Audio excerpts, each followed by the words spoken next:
자, 인턴시 기업의 선택 핵심 및 법적 권리 의무인데, 그래서 이제 기업 선택을 하실 때, 기본적으로는 비자를 받아야 되니까 전공하고 매칭이 되셔야 돼요. 그죠? 전공하고 매칭이 되셔야 됩니다.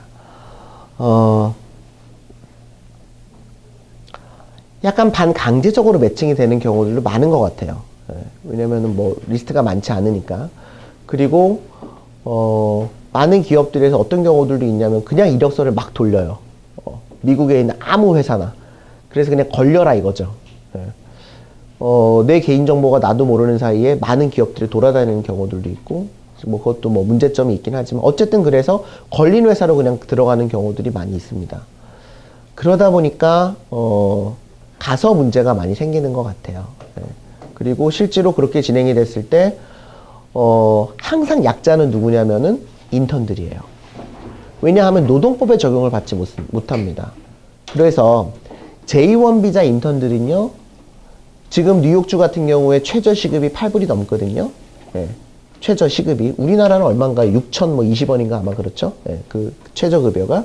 그런데 인턴들은 무급 인턴도 가능해요. J1 비자는. 왜? 노동자가 아니기 때문에 그렇습니다. 만약에 이게 노동자, 인플로이로 인정이 된다면은요, 당연히 8불, 50, 9불이 넘어가야 돼요. 모든 인턴십이. 그런데 노동법의 적용 자체가 안 되는 사람들이에요. 왜냐면 그냥 연수생이니까 배우러 간 사람들이기 때문에. 그래서 거기서 10불을 주던 8불을 주던 6불을 주던 3불을 주던 상관이 없습니다. 그게 J1 인턴의 어떤 리걸 스테이터스예요. 그러나 뭐를 할 수는 있냐면 계약을 할 수는 있죠. 회사하고요. 회사와 그래서 반드시 계약서를 작성하시는 것이 좋습니다. 최소한 오퍼 레터를 서로가 사인을 해서 근무 조건이나 또 휴가 기간이나 인턴십이지만 또 식데이는 어떻게 할 거며 오버타임 차지는 어떻게 할 거며 이런 것들에 대해서 권리를 주장을 하실 수가 있으셔야 돼요. 그것들에 대한 협의가 어느 정도 되어 있으셔야지. 그거는 노동법 이슈가 아니라 그때서부터는 계약법 이슈거든요. 그거는 계약을 한 거란 말이에요, 회사와. 그런데 회사가 그거를 지키지 않을 때는 계약법상 손해배상 청구를 할 수가 있습니다. 물론 쉽지는 않지만, 그러나 자동적으로 노동법에서 우리를 보호해주지 않기 때문에 계약서를 통해서 계약법상의 권리 의무를 내가 주장을 하실 수가 있다는 거죠. 그래서 제대로 된 경우라면 최소한의 인턴십 오퍼 레터를 다 받고 그거를 사인을 하고 그것대로 진행을 하는 것이 맞죠.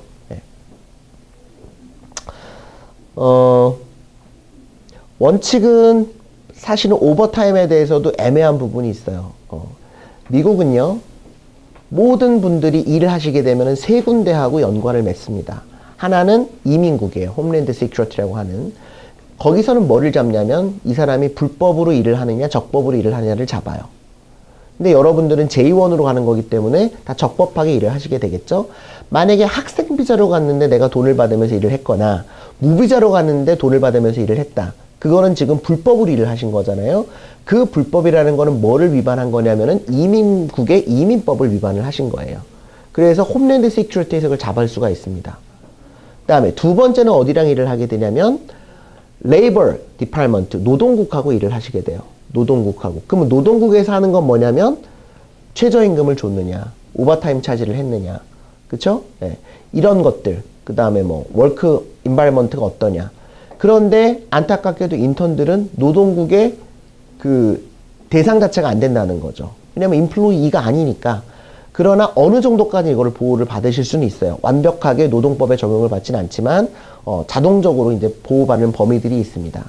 세 번째는 어디랑 일을 하게 되냐면 IRS하고 일을 하게 돼요. IRS가 뭐냐면 국세청입니다. 국세청.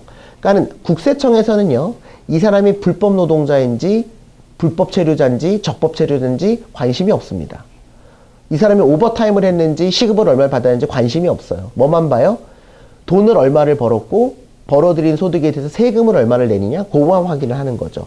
노동국에서는요, 뭐만 봐요? 이 사람이 불체인지 아닌지는 별로 상관이 없어요. 최저 시급을 받고 있느냐, 오버타임 페이를 하느냐. 그렇기 때문에 이제 나중에 한국 기업이든 미국 기업들은 갑자기 기업을 소송하는 경우들이 생겨요. 스페니쉬들이 이제 굉장히 저렴한 임금으로 일을 하다가 회사를 그만두고 뭔가 변호사랑 꿍짝꿍짝을 해가지고 기업들을 상대로 소송을 한단 말이에요. 그때 소송하는 이유가 뭐냐면 노동법을 위반했다라고 하는 거예요. 노동법. 그들이 다 불법 체류자지만, 불법 체류자지만, 그거는 홈랜드 시큐리티라고 하는 이민국에서 담당을 하는 것이고, 노동국에서는 뭐를 봐요? 이 사람한테 오버타임 1.5배를 줘야 된단 말이에요. 주당 40시간이 넘어갔을 때는 1.5배를 줘야 되고, 그거를 위반했을 때는 그 금액을 다 계산을 해가지고 노동자가 만약에 50명이었으면은요, 몇십억이 그냥 갑자기 이게, 수가 걸리는 경우들이 있어요. 그거는 노동법을 위반을 한 경우라는 거죠. 불법이든 아니든 상관없습니다. 그들이 세금을 냈건 안 냈건 상관이 없어요. 이 세 가지를 다 항상 고려를 하셔야 되는데, 우리는 이제 홈랜드 시큐리티하고 하는 거는 뭐예요? 비자죠, 그죠? 예, 비자, 제2비자를 받아갖고 소셜 넘버를 받고서 일을 했기 때문에 문제가 없어요. 근데 이제 노동법에 적용을 받지는 않기 때문에 상대적으로 이제 그런 뭐 오버타임을 했다던가 또는 뭐 취급을 못 받았다던가 그거에 대해서는 소송이 좀 어려운 거죠. 만약에 소송하고 싶으면 뭐를 해라? 계약서를 작성을 해서 계약법 위반으로 우리가 소송을 할 수가 있습니다. 그리고 이제 IRS에 내가 인턴을 하면서 돈을 1불을 받았건 100불을 받았건 소득이 생겼잖아요. 그거에 대한 이제 세금을 내야 됩니다. 요 세 가지를 항상 우리는 염두를 하고 계셔야 돼요. 나중에도 마찬가지고 이민을 가셔도 마찬가지인데 그래서 법적인 권리도 있지만 의무도 있습니다. 내가 돈을 벌었으면 세금을 내야 되고 그렇죠? 네. 그런 내용들이 있다는 거죠. 그래서 이제 기업을 선택을 하실 때